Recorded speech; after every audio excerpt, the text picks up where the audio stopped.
In today's video, I'm going to show you how to use the source tape and source viewer in DaVinci Resolve 20 step by step so you can review footage faster, mark clips more efficiently, and move through your media like a pro. This is one of those features that can seriously speed up your editing workflow once you understand how it works. And if you enjoy DaVinci Resolve tutorials like this, make sure to hit the like button and subscribe for more easy guides just like this one. All right, let's get started. The first thing you want to do is open the Edit page. You can do that by clicking the third icon from the left at the bottom center of the interface. Once you're on the Edit page, make sure your clips are actually visible by clicking the Media Pool icon in the top left corner.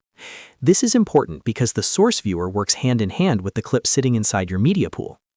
Now, look at the center of the interface and locate the source viewer. This is the left-hand video monitor in the middle of the screen.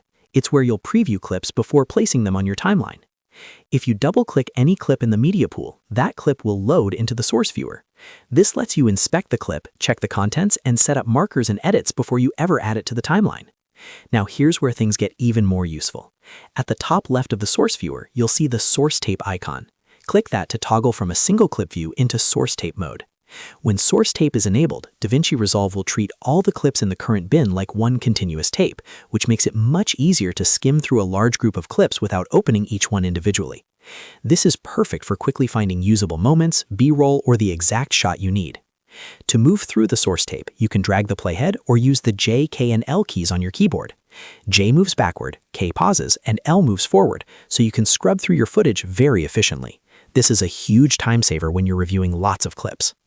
Beneath the source viewer, you'll also find the transport controls. These controls let you play, pause, and move through the footage more precisely. They're especially helpful when you want to stop on a specific frame or jump between markers while reviewing a shot. If you want to select a section of the clip for your timeline, use the in and out point icons below the viewer. You can also press I for in and O for out on your keyboard. Setting in and out points allows you to isolate just the part of the clip you want to edit with instead of using the entire clip. This is one of the core habits that makes editing in Resolve much faster and cleaner. Next, look at the Zoom drop-down menu at the top of the viewer.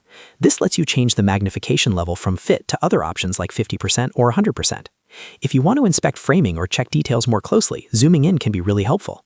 If you want to see the full composition, Fit is usually the best choice. Finally, click the three-dot options menu in the top right of the source viewer. Inside this menu, you can enable features like Show Full Clip Audio Waveform, which is extremely useful when you want to line up dialogue, sound cues, or precise edit points based on audio. This gives you a much better sense of what's happening in the clip before you place it in the timeline. And that's it. Now you know how to use the source tape and source viewer in DaVinci Resolve 20 to review footage, mark selections, and edit more efficiently. The more you use these tools, the faster your workflow will become. If this tutorial helped you out, please give it a like, subscribe to the channel, and stay tuned for more DaVinci Resolve 20 tutorials coming soon.